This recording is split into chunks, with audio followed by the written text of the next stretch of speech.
Second attempt की जो exam है वो काफी ज्यादा नजदीक है और यहाँ पे जो आखिरी का आपके पास टाइम बचा है, ऐसे में हमें कुछ चीजों का ख्याल रखना होगा ताकि आप लोग जो है एक अच्छा खासा स्कोर एग्जाम के अंदर ला सके।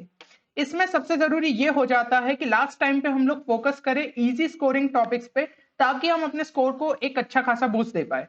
क्योंकि ये ऐसे टॉपिक्स हो जाते हैं जिसके अंदर आपको इनपुट तो कम डालना होता है एंड आउटपुट आपको अच्छा खासा मिल जाता है। मतलब उन टॉपिक से जो है आप एक आधा क्वेश्चन जो है एक्सपेक्ट कर सकते हैं।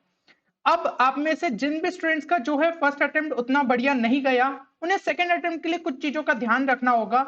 जैसे कि फिजिक्स केमिस्ट्री मैथ्स के आप लोग जो है हाई वेटेज टॉपिक्स को देखते हुए जाए। ठीक है, ये हाई वेटेज टॉपिक से रिलेटेड वीडियोस मैं ऑलरेडी इस चैनल पे डाल चुका हूं, तो अगर आपने चेक नहीं किया है तो उसकी लिंक आपको डिस्क्रिप्शन में मिल जाएगी।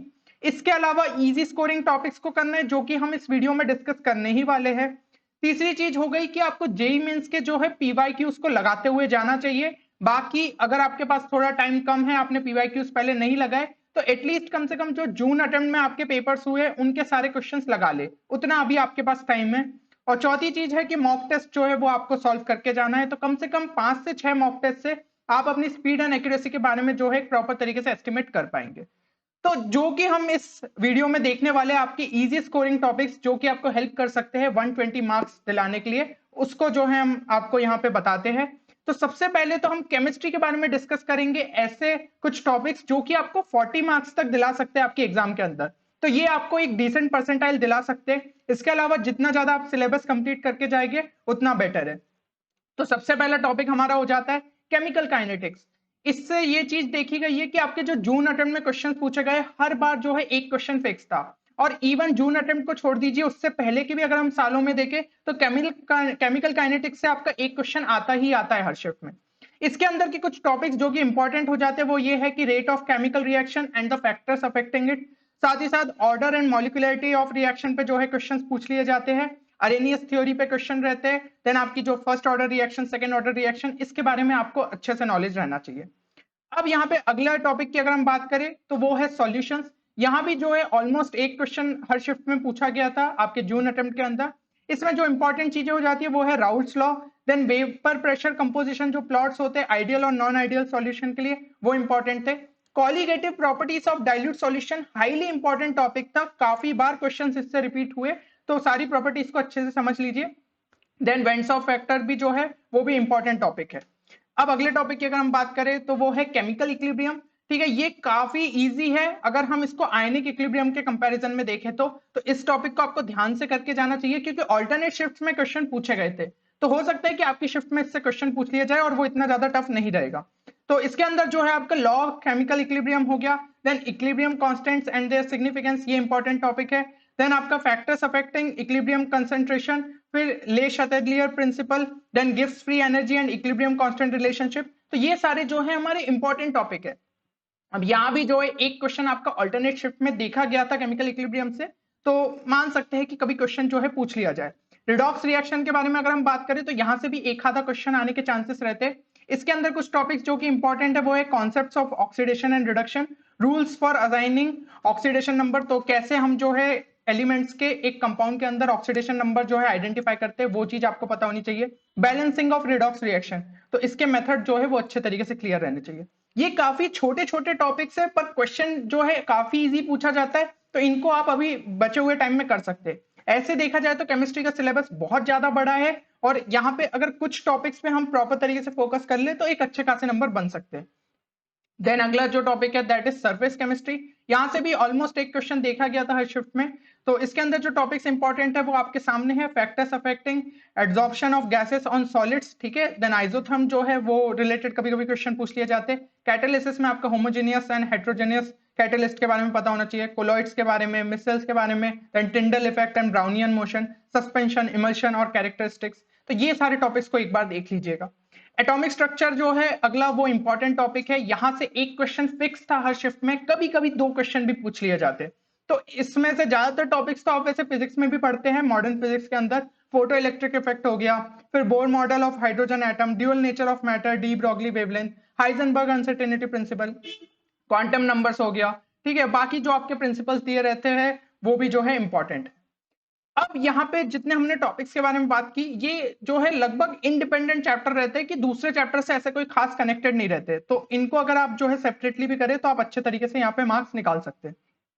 अब कुछ ऐसे चैप्टर्स भी होते हैं जिनमें सिंपली आपको जो है चीजों को रटना रहता है, ठीक है, उनमें एज सच कोई कॉन्सेप्ट इन्वॉल्व नहीं रहता है, तो अगर आपने उसकी थ्योरी को अच्छे से एक बार देख लिया एनसीईआरटी से, तो वो आपके लिए सफिशिएंट रहेगा, उसके बेसिस पे आप क्वेश्चन को अटेम्प्ट कर पाएंगे। और थोड़े बहुत अगर पीवाईक्यूज लगाए तो एक आइडिया रहेगा कि किस टाइप के क्वेश्चंस इन चैप्टर्स से जो है देखने को मिलते हैं। तो ये कौन से चैप्टर्स हो जाते हैं? सबसे पहले जो है हमारा पॉलीमर्स हो गया, जहां से ऑलमोस्ट एक क्वेश्चन हर शिफ्ट में देखा गया था आपके जून अटेम्प्ट में। Then chemistry in everyday life, ठीक है, ऑलमोस्ट 1 से 2 क्वेश्चन देखे गए थे हर शिफ्ट के अंदर, तो 2 क्वेश्चन तक पूछे जा सकते हैं, तो ये इंपॉर्टेंट टॉपिक हो गया। D and F block element, यहां से भी ऑलमोस्ट 1 से 2 क्वेश्चन देखे गए थे हर शिफ्ट के अंदर, ठीक है। कुछ शिफ्ट थी जिनमें क्वेश्चन शायद जो है इन टॉपिक से मिसिंग भी थे, इसलिए कंबाइंड लिख रहे कि अगर आप इतने टॉपिक्स करके जाते हैं तो कम से कम ये रहेगा कि 4 से 5 क्वेश्चन आने की पॉसिबिलिटी रहेंगी इन सब चैप्टर्स मिला के। तो यहाँ पे ये ऐसे टॉपिक्स है जिसमें आप थ्योरी बस अच्छे तरीके से एनसीईआरटी से कंप्लीट करके जाते हैं तो आपके लिए सफिशिएंट रहेगा। कुछ जो है स्ट्रक्चर बेस्ड क्वेश्चन भी आ जाते हैं, तो एनसीईआरटी में जो जो चीजें मेंशन्ड है वो हमें जो है कंप्लीट तरीके से पता होनी चाहिए। फिर आपका मेटलर्जी हो जाता है, जहां से एक क्वेश्चन फिक्स था हर शिफ्ट के अंदर, और एनवायरमेंटल केमिस्ट्री हो गया तो ऑलमोस्ट एक क्वेश्चन देखने को मिला था। हाइड्रोजन हो गया जहां से एक क्वेश्चन जो है पूछा जा सकता है। तो ये सारे टॉपिक्स काफी इंपॉर्टेंट हो जाते हैं। अब कुछ ऐसे चैप्टर्स के बारे में हम बात करेंगे जो कि दूसरे चैप्टर्स पे थोड़े बहुत डिपेंडेंट होते हैं, कि आपको उससे पहले कुछ बेसिक्स पता होने चाहिए। तो सबसे पहला हो जाता है बायोमोलिक्यूल्स, जहां से 1 से 2 क्वेश्चन हर शिफ्ट में देखे गए थे। इसके लिए लेकिन आपको कुछ ऑर्गेनिक चैप्टर्स का ऑलरेडी आइडिया होना चाहिए, जैसे कि एल्डिहाइड कीटोन्स, क्योंकि कभी कभी टेस्ट रिलेटेड क्वेश्चन आ जाते हैं या ऐसी सब चीजें। फिर आपका जो कुछ टॉपिक्स जो कि इंपॉर्टेंट है वो है कार्बोहाइड्रेट्स हो गया, एंजाइम्स हो गया, अल्फा अमाइनो एसिड्स, देन आपका प्रोटीन्स, विटामिन्स, न्यूक्लिक एसिड्स, तो ये सब पे जो है आपको नजर डाल के जानी है। अगले इसकी अगर हम बात करें तो वो है हाइड्रोकार्बन्स, जहां से ऑलमोस्ट 1 से 2 क्वेश्चन देखने को मिले थे हर शिफ्ट में। तो इसके लिए आपको बेसिक आइडिया होना चाहिए जीओसी का। और जो है इसमें हम वेटेज की अगर बात करें तो एल्कीन्स पे ज्यादा फोकस करिए, फिर एल्कीन्स पे, फिर एल्काइंस पे, तो इसी टाइप से जो है क्वेश्चंस भी हमें देखने को मिलते हैं। अब अगला जो टॉपिक है दैट इज गैसियस स्टेट, यहां से एक क्वेश्चन जो है ऑल्टरनेट शिफ्ट्स में देखने को मिला था। तो इसके लिए आपको बेसिक आइडिया मोल कॉन्सेप्ट का होना चाहिए, क्योंकि न्यूमेरिकल प्रॉब्लम्स में उसकी जो है जरूरत होती है। केटीजी वाला जो पार्ट है वो तो ऑलरेडी शायद आपने फिजिक्स में कवर कर लिया होगा, तो उस पर आपको इतनी टेंशन लेने की जरूरत नहीं है। अब यहाँ पे हमने बात कर ली केमिस्ट्री के उन सारे टॉपिक्स की जिसकी मदद से आप 40 नंबर निकाल सकते हैं। तो ये सारे टॉपिक्स के लिए आपको क्या करना है, जो आपके फिजिकल केमिस्ट्री वाले हैं उनमें तो आप फॉर्मूलेस को अच्छे तरीके से देखिए और पीवाईक्यूज को लगा लीजिए।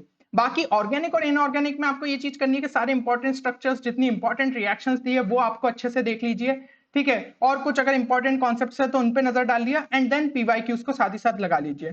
तो आप समझ ही रहे कि केमिस्ट्री में बहुत ज्यादा सिलेबस रहता है, उनमें से अगर हमने कुछ चैप्टर्स को पिकअप आपके लिए किया है तो ये आपको जो है 40 मार्क्स के आसपास तक दिला सकते हैं। इसी तरीके से 2 वीडियो हमने आपके लिए और ऑलरेडी बना चुके हैं। एक फिजिक्स का है जिसके अंदर मोस्ट इजी स्कोरिंग टॉपिक्स को हमने डिस्कस किया था, एंड मैथ्स का है, जिनकी लिंक आपको डिस्क्रिप्शन में मिल जाएगी, तो आप वहां से जो है इन्हें चेक कर सकते हैं। अगर आप ओवरऑल इन सारे चैप्टर्स पे जो है अच्छे तरीके से चेक कर लेते हैं तो कम से कम 120 मार्क्स आने की जो है आपकी यहाँ पे पॉसिबिलिटी रहेगी। और साथ ही साथ जिन स्टूडेंट्स ने ऑलरेडी कुछ चैप्टर्स को प्रिपेयर करके रखा है उनको बस अपनी चेकलिस्ट को पूरी तरीके से कंप्लीट कर लेना है, और कुछ एक्स्ट्रा पोर्शन अगर आप कर सकते हैं इस टाइम पे तो वो आप जो है देख सकते हैं।